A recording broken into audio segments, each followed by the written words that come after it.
We are going to learn about autoimmune disorder. Autoimmune disorder, first to know autoimmunity. Autoimmunity is the system of immune responses of an organism against its own healthy cell and tissue.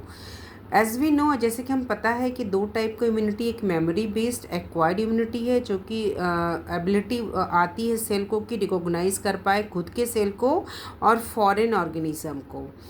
जबकि कभी कभी however sometimes immune system अपने ही cell को attack करने लग जाता है, अपने हेल्दी सेल को नहीं पहचान पाता है और प्रोटीन रिलीज़ करता है जिसको ऑटो एंटीबॉडीज़ करते हैं जो हेल्दी सेल को अटैक करता है, और इससे क्या हो जाती है ऑटो इम्यून डिसऑर्डर।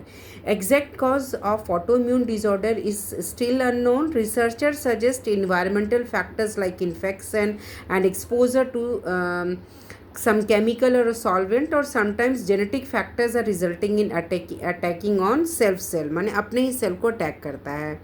तो इसमें अगर ये ब्रेन को अटैक किया, ब्रेन को इफेक्ट किया, तो इससे बीमारी हो जाती है मल्टीपल स्क्लेरोसिस, ऑटिज्म, गैलियन ब्रेन सिंड्रोम एंड साइकोलॉजिकल प्रॉब्लम आ जाते हैं। अगर ऑटोइम्यून डिसऑर्डर इसमें जो क्या हो गया, बोन्स को इफेक्ट करेगा तो रोमेटॉइड अर्थराइटिस हो जाएगा, एंकिलोसिस स्पॉन्डिलाइटिस होगा एंड फिलीमाइजिया रूमेटिका होगा जो जॉइंट्स को इफेक्ट करता है। रोमेटॉइड अर्थराइटिस जॉइंट्स इफेक्टेड होते हैं, अपने ही जॉइंट्स से का डिजेनरेशन हो जाता है। मसल को अगर इफेक्ट करेगा तो क्या होगा, फाइब्रोमलेजिया एंड मस्कुलर डिस्ट्रोफी। अगर ये स्किन को इफेक्ट करता है तो एक्जाइमा हो जाता है, सोराइसिस हो जाता है, स्क्लेरोडर्मा हो जाता है, विटिलिगो हो जाता है। विटिलिगो में स्किन पैचेस वाइट बॉडी में बन जाते हैं। एक्जाइमा में ईचिंग प्रॉब्लम ज़्यादा आ जाती है। सोराइसिस में क्या होता है, स्किन इफेक्टेड होता है, रेड स्कैरी पैचेस आ जाते हैं, स्केल्स आ जाते हैं। लंग्स इफेक्टेड होगा तो अस्थमा हो जाएगा एंड देन विगनेस क्या हो जाता है, ग्रैनुलोमैटोसिस।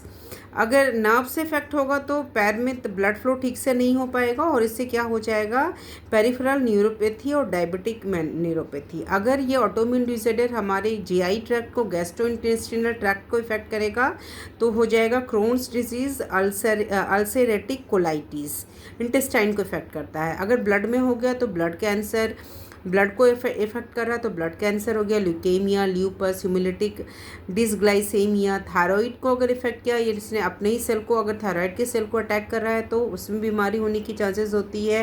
हैशीमोटोस, थायरोइडाइटिस and Graves disease. तो ये टाइप ऑफ ऑटोइम्यून डिसऑर्डर है जिसमें सेल अपने ही हेल्दी सेल को अटैक करता है और वो प्रोटीन रिलीज करता है जिसको ऑटो एंटीबॉडीज कहते हैं।